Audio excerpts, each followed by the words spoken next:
আসসালামু আলাইকুম রহমতুল্লাহি ওয়া বারাকাতুহু।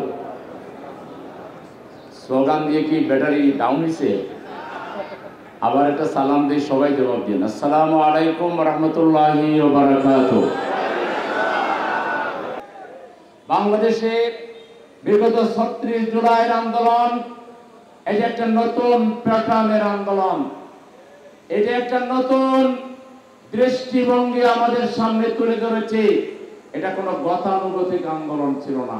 তথাকথিত আন্দোলন দেখে দিনের পর দিন ঘরে বসে সিনেমা দেখা আর রাস্তায় আওয়ামী জাহিলিয়াতকে আরো শক্তিশালী হওয়ার সুযোগ করে দেওয়া, এটা সেই ধরনের তথাকথিত ভঙ্গুর কোন আন্দোলন ছিল না। এই আন্দোলন আমাদের শিশু কিশোর তরুণ যুবা ছাত্র শ্রমিক সবাই মিলে আমরা করেছি, কিন্তু আন্দোলনের মূল উদ্যোক্তা ছিল ছাত্র সমাজ।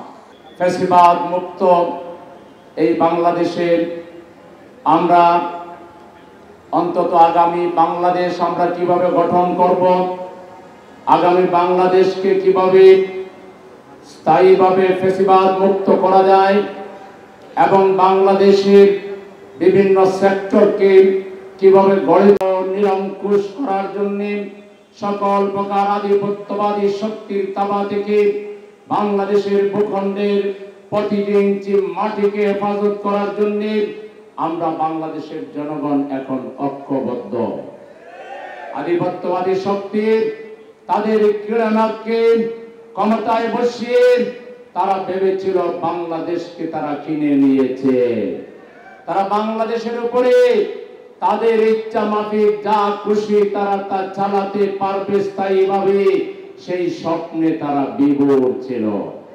কিন্তু তারা জানে না বাংলাদেশের জনগণ কতটা সঠিক সিদ্ধান্ত নিতে পারে, সময়ের সিদ্ধান্ত সময়ে কিভাবে তারা নিতে পারে সেটা মাত্র জুলাই এবং আগস্টের এই ৩৬ দিনের আন্দোলনে বাংলাদেশের ছাত্র সমাজ গণমানুষ সেটা প্রমাণ করে দিয়েছে।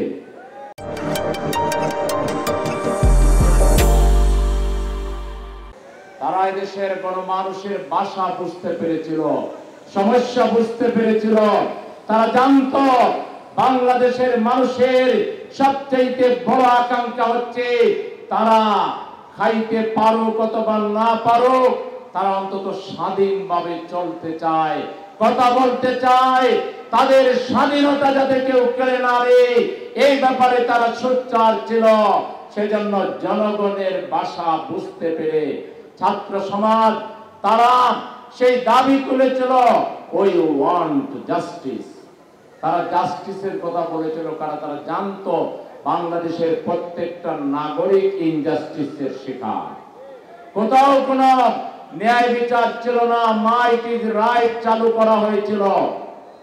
এটা আমি শুধু ওই 15.5 বছরের কথা বলছি না, 72 থেকে 75 এবং বিভিন্ন সময়ে এই রাষ্ট্রকে যারা শাসন করেছে তারা কেউই এই রাষ্ট্রের উন্নতির জন্য, মঙ্গলের জন্য, এই রাষ্ট্রের প্রতিটা নাগরিকের কল্যাণের জন্য যে ধরনের উদ্যোগ নেওয়া দরকার ছিল, শিশুদের অধিকার রক্ষায়, শ্রমিকদের অধিকার রক্ষায়, ছাত্রদের অধিকার রক্ষায়, যুবকদের কর্মসংস্থানের জন্য, সিনিয়র সিটিজেনদের জন্য, মহিলাদের জন্য তথা গোটা বাংলাদেশের প্রত্যেকটা নাগরিকের সম্মান মর্যাদা বৃদ্ধি করা সহ তাদেরকে যাতে করে তারা সামনের দিকে এগিয়ে যেতে পারে এই ধরনের কোন কার্যকর পরিকল্পনা শাসক গোষ্ঠী নিতে পারে নাই।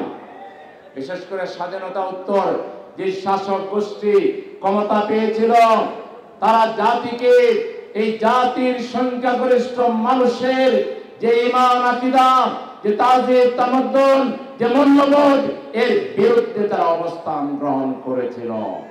তাদের উপরে আল্লাহর লানত পড়বে না তো কার উপরে পড়বে? ঢাকা বিশ্ববিদ্যালয় থেকে কোরআনের আয়াত রাব্বি জিদনি ইলমা যারা উঠাই দেওয়ার সাহস করেছিল তাদের পতন হবে না তো লালন হবে নাকি? আল্লাহ দ্রোহীরা পৃথিবীর ইতিহাসে কোথাও তারা কখনো শেষ পর্যন্ত সফলতা দেখতে পারে না। শেখ মুজিবুর রহমান শাসনামল সবথেকে বড় ছিল সে এবং তার দল আল্লাহর কোরআনের আয়াতকে বরদাস্ত করতে পারে না। কবি নজরুল ইসলাম কলেজ থেকে শুধু ইসলাম শব্দ বাদ দিয়ে কবি নজরুল কলেজ, জাহাঙ্গীরনগর মুসলিম বিশ্ববিদ্যালয় থেকে মুসলিম শব্দ বাদ দিয়ে জাহাঙ্গীরনগর বিশ্ববিদ্যালয়। এই জন্য ওই বিশ্ববিদ্যালয় থেকে তার সোনার ছেলেরা 100টা মেয়ের চরিত্র হনন করে দর্শনের সেঞ্চুরি পালন করেছে। এত বড় বদমাইশ দল আল্লাহর আকাশের নিচে জমিনের উপরে পৃথিবীতে আর একটাও নাই। আমি চ্যালেঞ্জ দিয়ে বলতে পারি, আওয়ামী লীগের মতো বদমাইশ দুশ্চরিত্র বাম দল আল্লাহর আকাশের নিচে জমিনের উপর আর একটা পয়দা হয়। এই যে আপনারা বেঁচে গেছেন, এটাকে যদি সুযোগ মনে করেন তাহলে কিন্তু বাদাম একটাও মাটিতে পড়বে না। পাশের লাঠি নিয়ে জামাতে ইসলামী এবং বৈষম্য বিরোধী ছাত্ররা যদি আমরা ঘোষণা করি, কোথায় কোথায় আছেন সব আমরা জানি, আর পালাবার রাস্তাও পাবেন না। অতএব বি কেয়ারফুল। একটা বক্তব্য, বিবৃতি এবং কোন উস্কানি এবং কোন প্রকার বিশৃঙ্খলা করার চেষ্টা করলে আপনারা কঠিন পরিণতির সম্মুখীন হবেন। আপনারা বরং তওবা করেন, ইস্তেগফার করেন। যে পরিমাণ লোক খুন করেছেন, আপনাদের এই খুনের জন্য আল্লাহর দরবারে আপনারা কি পরিমাণ শাস্তি পাবেন সেই ভয়ে ভীত হয়ে মাপ চেয়ে আল্লাহর কাছে মাপ চান, জাতির কাছে মাপ চান, ভালো মানুষ হয়ে যান। জামাত ইসলামীতে আসেন, আমরা নামাজ শিখাবো, কোরআন শিখাবো, হাদিস শিখাবো, মাসলা মাসাইল শিখাবো, আমরা তওবার নিয়ম শিখিয়ে দিব। আপনারা হয়তো বা আল্লাহর দরবারে মাপ পেয়ে যাবেন।